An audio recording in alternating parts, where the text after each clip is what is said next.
أعوذ بالله من الشيطان الرجيم بسم الله الرحمن الرحيم الحمد لله والصلاة والسلام على رسول الله أما بعد. Akí gbogbo mùsùlùmí lọ́kùnrin mùsùlùmá lóbìnrin tí a jáláwẹ̀ tá a jáláìsùn tí a ń fara gbolẹ̀ fọ́lọ́run nínú oṣù Ramadan yìí àkúṣe ládàá o àkú gbìyànjú gbogbo pẹ́pẹ́ ń fúru wa ọlọ́mọṣàjẹ́ àbá ní inú iṣẹ́ olóore wa ọlọ́mọdálúwa nígbàyà ọlọ́njẹ́ aláṣepẹ́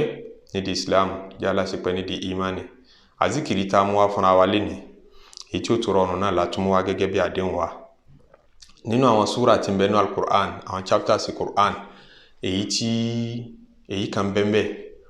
nínú àwọn èyí tó tóbi jù àmọ́ ọmọ jáńjálá ó rọrùn láti sáré kà láti bẹ̀rẹ̀ dé parí kódà lómi tí ṣe mùsùlùmí ó ti há mọ́ wa lẹ́nu wọn náà ní suratul Ikhlas tá a mọ̀ sí kul huwa Allah bí tọ́lọ́n ti sọ pé kul huwa Allah wa Muhammadu sọ pé huwa Allahu ahad ọlọ́run ọba tí ń jẹ́ Allah ahadun aṣọ ni kìí pé méjì kìí di méjì kò gbọdọ̀ di méjì mọ́ yẹn lọ́wọ́ ìjọsìn rẹ̀ gbọdọ̀ di méjì ìbálòpọ̀ tó bọ́ lọ́wọ́ ọba lòpọ̀ má barú ẹ̀dá kan lórú ẹ̀ papọ̀ ọ̀nà ẹ̀tọ́ rẹ̀ yàtọ̀ sí gbogbo ẹ̀tọ́ Allahu Samad nítorí òun ní jẹ́ Samad kí ni túmọ̀ Samad àwọn kan nìyẹn ní tá a máa gbé dúdú bùkátà lọ́ba tí gbogbo aráyé ń gbé bùkátà lọ́bọ̀ wọn ní ń bíyà bùkátà wọn kódà bẹ́ẹ̀ lómi tiẹ̀ gbé bùkátà rẹ̀ lọ bóòṣà òṣò lè dá bùkátà bíyà bí bùkátà rẹ̀ bá bíyà lọ́dọ̀ òṣà tó bíyà lọ́dọ̀ kan mí lẹ́yìn ọlọ́run náà ní ń bíyà rẹ̀ ń bẹ̀ sọmọdùnú àkànná Allahu Samad túmọ̀ rẹ̀ ní ọba tí kìí jẹ torí túmọ̀ rẹ̀ náà lọ́lọ́run tú síwájú ó ní lam yalid wa lam yulad kò bímọ ẹnìkan ò sì bí àwọn kan ní túmọ̀ sọmọdùnú wa lam yakul lahu kufuwan ahad kò bímọ ẹnìkan ò bí ó ti nọlifáyì ẹ̀sìn tó lọ́lọ́run lọ́mọ tó lọ́lọ́run fọmọ ọmọ kan ṣoṣo rẹ̀ ó fi ránṣẹ́ ọmọ rẹ̀ wá dẹ̀jẹ̀ ló fi pa ẹ̀ṣẹ̀ gbogbo aráyé rẹ̀ ó nọlifáyì ẹ̀sìn yẹn pé kìí ṣẹ̀sìn Allahu Samad lam yalid kìí bímọ wa lam yulad ẹnìkan ò bí wa lam yakul lahu kufuwan ahad ẹnìkan ò bọ́lọ̀ ń dọ́gba ẹnìkan ẹ̀ lè associate ẹ̀ pé àwọn tán ran Ọlọ́run lọ́wọ́ nù àwọn tí wọ́n lè pàṣẹ fọ́lọ́run kọ́ mọ́ gbọ́ ọ̀tọ̀ ní tọ́lọ́run fẹ́ ṣe tẹ́lẹ̀ àmọ́ táwọn ilé ìbá ti wí fún yóò dùn tó fẹ́ ṣe lẹ̀ yóò ṣe tiwọn kò sí ti ń jẹ́ bẹ́ẹ̀ wa lam yakul lahu kufuwan ahad súrà yìí gbógun tẹ́bọ ó gbógun tí ẹ̀sìn tó lọ́lọ́run lọ́mọ láyé ló fi jẹ́ sí pé súrà yẹn mẹ́sẹ̀gì Islam ti kójọ sínú ẹ̀ lànàbí sallallahu alayhi wa sallam fi pè é ní tá a bá dá Kùránì sí mẹ́ta súrà yìí kó ìdá kan bẹ́ẹ̀ nípasẹ̀ ládá àti nípasẹ̀ mẹ́sẹ̀gì tí ń bẹ ńbẹ̀ pé gbogbo al-Qur'an tá a bá dá sí mẹ́ta o tó bá ka kúlù Allahu ládá tó gbà ó ṣe déédéé ẹni tó ka ìdá kan nínú ìdá mẹ́ta al-Qur'an ni mo fi ṣàdéhùn pé àwọn iṣẹ́ tá a mọ̀ mú wa tàzíkìrì tá a mọ̀ mú wa èyí tí ó kéré tí ó rọrùn tí ó sì mọ̀ jẹnẹrétì ládá ńláńlá ni anabi sallallahu alayhi wa sallam níjọ́ kan nínú hadith tí imam Malik gbà wá nínú imam Muslim gbà wá nínú sahihu rẹ̀ ó ní wọ́n anabi jáde níjọ́ kan ní ọ̀ṣùdù fa inni sa aqra'u alaykum thuluth al-Qur'an ó yẹ kójú ẹ̀yin sáábí nítorí mo fẹ́ ka ìdá kan nínú mẹ́ta al-Qur'ani fún yín mo fẹ́ ka odindi Qur'ani ìdá kan nínú mẹ́ta rẹ̀ mo fẹ́ ka fa hashada man hashad àwọn tán bẹ́ẹ̀ ń bẹ̀ kójọ ńjọ́ náà thumma kharaja nabiyyu sallallahu alayhi wa sallam anabi wá jáde sí wọn fa qara'a kul huwa Allahu ahad anabi ka suratul Ikhlas kul huwa Allahu ahad àfọkànsí àwọn sáábí ńjọ́ náà ni pé yóò gbé Qur'ani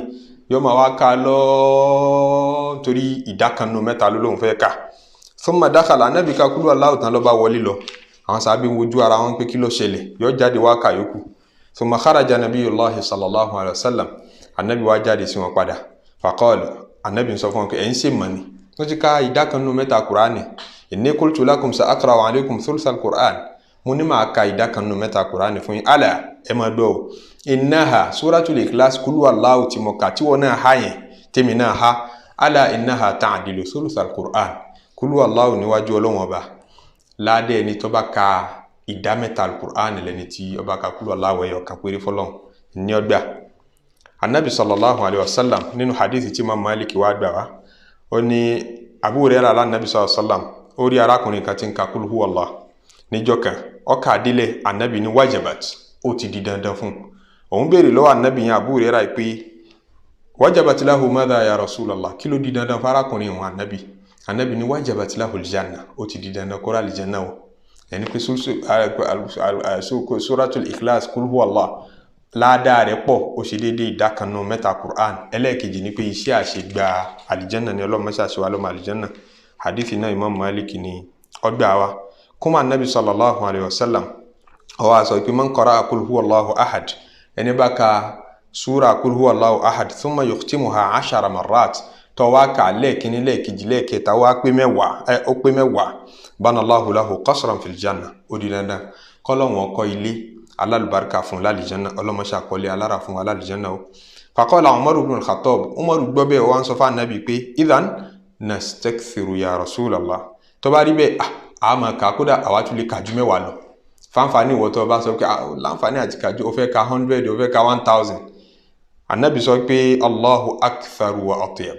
oore tí ń bẹ lọ́dọ̀ Ọlọ́run tún pọ̀ jù bẹ́ẹ̀ lọ bó ka 10 bó ka 20 bó ka 50 bó ka 100 bó ka 1000 oore tó jù bẹ́ẹ̀ lọ tún bẹ lọ́dọ̀ Ọlọ́run tó lè fi san ládàá rẹ̀ ìyẹn náà ní zikiri tá a mú wálé ní ẹjẹ́ adúnímọ̀ àmọ́ yìí tí yá ṣe tí Ọlọ́run ó tẹ́wọ́ gbà tí ó fi yọ́nú sí wa Ọlọ́run ṣáà yọ́nú sí wa kó foríjì wa o gbogbo ibi tá a ti ń sunkún Ọlọ́run pa wá lẹ́rìn bẹ́ẹ̀ subhana rabbika rabbil izzati amma yasifun wa salamun ala al-mursalin walhamdulillahi rabbil alamin.